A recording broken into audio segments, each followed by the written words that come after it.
So, thanks for joining us today. No, thanks very much for having us. So, would you like to introduce yourself and tell us your role? Sure, so my name's Phillip Ring. I'm executive producer at TT Games, working on LEGO Marvels Avengers.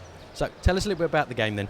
So, LEGO Marvels Avengers, we're really excited about this game because we get to cover not only the kind of theatrical content of the whole of the Avengers film, the whole of Age of Ultron, we also get to do some other theatrical bits and comic book content. So we're really excited because it's going to be an absolutely massive title, and we kind of really get to dig into this world and these characters and going to show some stuff that we're kind of really excited about. And we've got massive Marvel fans in the office, so it's kind of like fans making a fan game, if you will. So there's some really cool stuff in there. Excellent. So we're here at Gamescom and you've made some announcements this week for Avengers. Do you want to tell us what they are in case people have missed them? Yeah, very much so. So we've made some announcements for Gamescom. We've got some new environments, new open world locations. We've actually been showing Barton Farm. So one of the locations from the Age of Ultron movies. You actually get to go there and explore kind of this location. There's going to be races, there's going to be quests, there's going to be missions. We've also released some new characters as well. So we've got Speed. We've got a Jane Foster variant of Thor, which is absolutely fantastic because it shows that we get to be really kind of current with what's going on. We've also got Kamala Khan. We've got the unbeatable Squirrel Girl, who we know was a fan favourite from the first game, so she's come back, but she's got updated a model and updated abilities. So yeah, we got some very cool bits and pieces. We're also talking about the team up moves. So we've got this new ability in the game where you can take two Avengers characters, use kind of a special power charge-up bar, and do these kind of massive team-up moves to kind of take down multiple enemies at once. So we have kind of Black Widow and Iron Man doing this kind of strange dance where they're shooting kind of bullets and repulsor blasters everywhere and everything's blowing up.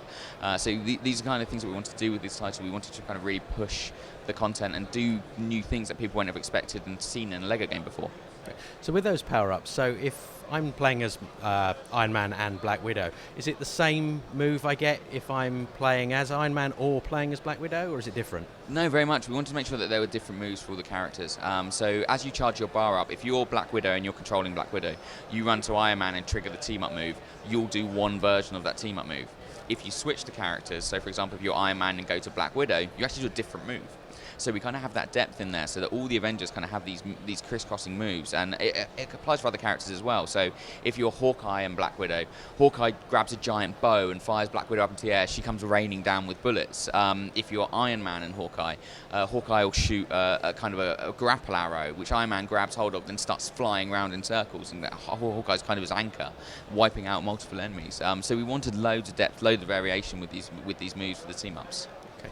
And if you're playing as Quicksilver and Hawkeye, does Hawkeye just use Quicksilver as a shield? That would be quite cool, but no, we haven't announced their team-up move, but I don't think it's anything that kind of that sinister. So you've got a unique way of selecting the Iron Man suits this time, haven't you? Do you want to tell us about that? Sure. So Iron Man's kind of making a return. Tony Stark and his suits are always kind of really important. What you can do is, as Iron Man, you can bring up kind of your HUD and go into kind of the Jarvis interface and select which armor you want. So it'll bring up kind of a wheel around you, and you can see Tony Stark kind of looking around at all of them. And you'll go, right, I want the Mark 1. So you select the Mark 1. It will then play a suit-up animation. The Mark 1 suit actually has Stan Lee running in to kind of help Tony Stark suits up, so he's kind of kitting him out because the Mark 1's the very early model. And then we have all these various suits throughout the game as well. So we've got things like the Mark 5, which is the suitcase armor. We have the Mark 42. We have the Hulkbuster. So you can actually call in the Hulkbuster and then start running around these environments. So we really wanted to give this kind of a fluid feeling, and this is what you'd expect for someone like Tony Stark. This is kind of like how you want to play as him. And if you've got a favourite suit, it most likely is going to be in there. We've got a huge roster of suits that we're going to be included in the final game. Can you play as just Tony Stark? Of course you can. Of course you can play as just Tony Stark. He's key to the films. So yeah, you run around as Tony. He's got his all the abilities you expect Tony Stark to have. So womanizing. On the circle button. Perfect. You heard it here first, folks. So you mentioned Stan Lee helping out with the Mark 1. Obviously, at Marvel, Stan Lee appears in everything, be it games, be it comics, be it the films. So how does Stan Lee appear in this game?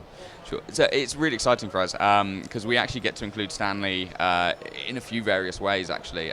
So he plays a cameo when he comes in and kind of helps Tony Stark suit up. He's actually playable as well, so you can unlock Iron Stan. So it's a Stan Lee Iron Man themed armor, and the team have gone to the effort of including things like there's a moustache on the helmet, but then you also get to do things like call in the Stan Buster. So Stan Lee has his own version of the Hulkbuster, which is kind of kitted out with a pencil and a desk lamp, and it's going to have its own moves and abilities. So he really does feature in a few different places. He actually also makes a few cameos in some cutscenes. We've done some little bits and changes. In particular, come from the first film, Loki's kind of in Germany and says the line, "Look to your elder." Maybe the elder's changed slightly. Maybe it's someone you might be familiar with. So spoiler. And also for Gamescom, you've announced the release date, so tell us, what is it? So yeah, we've announced the release date. It's going to be January 29th for Europe, which is January 26th for the US. So yeah, confirmed release date, and we're super excited about it. So. And as usual, every format under the sun?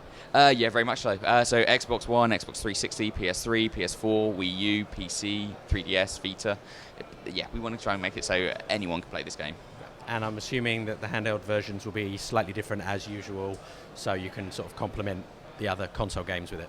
Yeah, so the handheld games, they're going to be slightly different. We're still telling the same story. We still want the whole of the Avengers, whole of Age of Ultron. We're actually doing some very cool things for the handheld.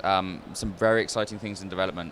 There's some stuff that we didn't even think would be possible on these platforms, and the team have pushed the tech. So we've actually got some announcements coming further down the line, some very kind of big handheld stuff. So we'll be really excited when we actually kind of get to show that to the public and why we're so excited about it. Brilliant. We look forward to finding out more over the coming months. Thanks for your time today. Cool, no worries. Thanks very much. Thanks for watching. Why not subscribe to our YouTube channel by clicking on the link on the screen now?